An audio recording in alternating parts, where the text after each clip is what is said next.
देखिए, जब भी केंद्रीय बजट आता है, बहुत से लोगों को उम्मीदें होती हैं और लोग सोचते हैं कि हमारे लिए इस बजट के अंदर कुछ नया होगा, कुछ अच्छा होगा, कुछ महंगाई से राहत दी जाएगी, कोई नौजवानों को नौकरियों की चाहत होती है।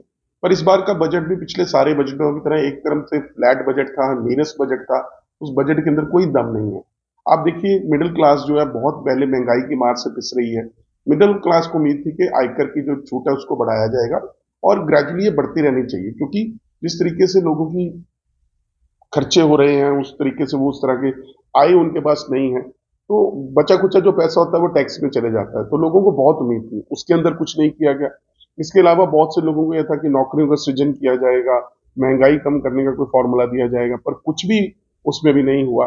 और एक पूरी तरह से फ्लैट बजट रहा है। जहां तक चंडीगढ़ का सवाल है, चंडीगढ़ के अंदर जो कॉरपोरेशन ने मांग की थी और एडमिनिस्ट्रेशन वगैरह थी, उस तरीके से उस बजट को बहुत कम करके दिया गया है। तनख्वाहें बढ़ रही हैं, ज्यादा खर्चा तो स्टैब्लिशमेंट के खर्चों में ही चले जाता है। जो बचे हुए पैसे हैं उससे विकास कैसे होगा?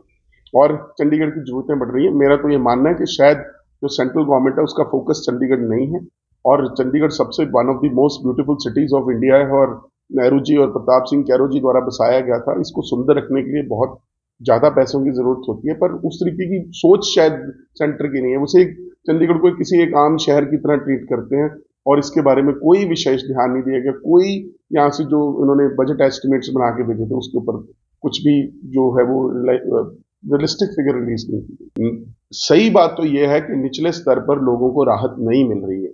इतनी महंगाई देश के अंदर है, आप दालों के रेट देख लो, पेट्रोल के रेट, डीजल के देख, खाद्य पदार्थों के दाम, रोजमर्रा की वस्तुओं के दाम, कहाँ राहत मिल रही है लोगों को? दिन ब दिन महंगाई बढ़ती जा रही है, लोगों के खर्चे बढ़ते जा रहे हैं, आमदनी उस हिसाब से है नहीं, नौकरियां है नहीं।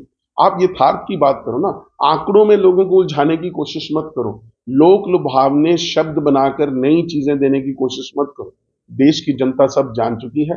ये 5वां साल था, लोगों को उम्मीद थी कि चुनाव से पहले शायद कुछ ये करेंगे, पर इन्होंने तो बिल्कुल, जैसे कहते हैं ना, ओवर कॉन्फिडेंस हो गया मोदी सरकार को कि हम तो शायद जीते ही बड़े हैं। पर देश की जनता उनकी तरफ देख रही है। देश की जनता को निराशा हुई है। आपके सामने देख लेना कि आप देश की जनता इनको स्वीकार नहीं करती।